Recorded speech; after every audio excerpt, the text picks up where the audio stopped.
27 সুজার পরে টাকা দিবেন কইছিলেন। হুজুরের বউ, আজকে না তোমার কর্জের চাল দেওয়ার কথা ছিল? ভাবি আর দুই একটা দিন সময় দেওয়া যায় না? হাতে কিছু টাকা পাইছিলাম, এই টাকাটা দিয়ে দিলে ঈদের কেনাকাটা করতে পারব না। এত ঋণ থুইয়া আপনার কেনাকাটা করতে মন চাই কেমনি? আমার মেয়েটা ঈদের নতুন জামার আবদার করছে। অত কথা শুনতে চাই না, আজকে এখান থেকে টাকা না নিয়ে আমি যামই না। আপনি টাকা দিয়া দেন, দরকার হলে আমার না খায়া থাকবো। আপনার কত টাকা হয়েছে? আমার সব মিলে 2900 টাকা হয়েছে। এই নেন আপনার 2900 টাকা, আর এই নেন 100 টাকা।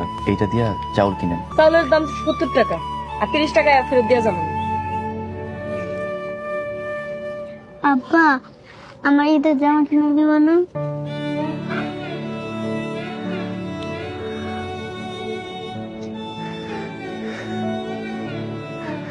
থাক আব্বা, আমার ঈদের জামা লাগবে না।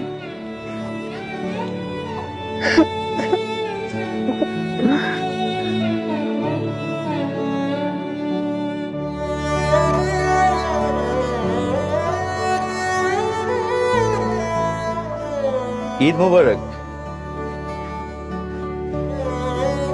কেউ ঈদ মোবারক বললে ঈদ মোবারক সাজাতে বলতে হয়। ঈদ মোবারক। তোমার কি মন খারাপ? না যাও বন্ধুদের সাথে খেলা করো। না, আমি খেলবো না। কেন খেলবা না? সবার নতুন জামা, খালি আমারই নাই। আব্বুর কাছে তো এখন টাকা নাই, টাকা হোক পরে জামা কিনা দিবে। আচ্ছা। তুমি কি রাগ করছো মা? না।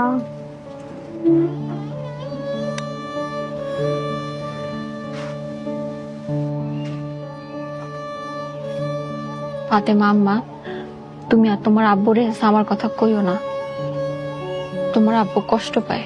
আচ্ছা। চলো আমরা ভিতরে যাই। না, আমি ভিতরে যাবো না, আমি এদিকেই বসবো। আচ্ছা ঠিক আছে।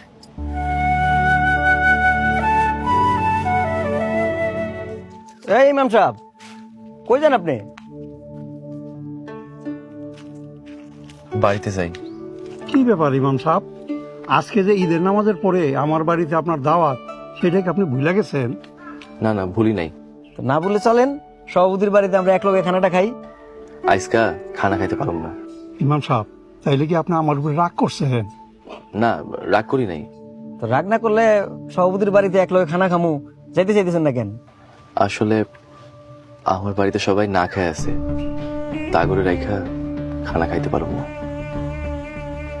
না খাই আছে মানে? আপনি কি 27 রোজাতে আপনার টাকা দিলাম, সেটা দিয়ে কি আপনি বাজার করেন নাই? আপনার 27 রমজানে যে হাদিয়া দিছেন, সেই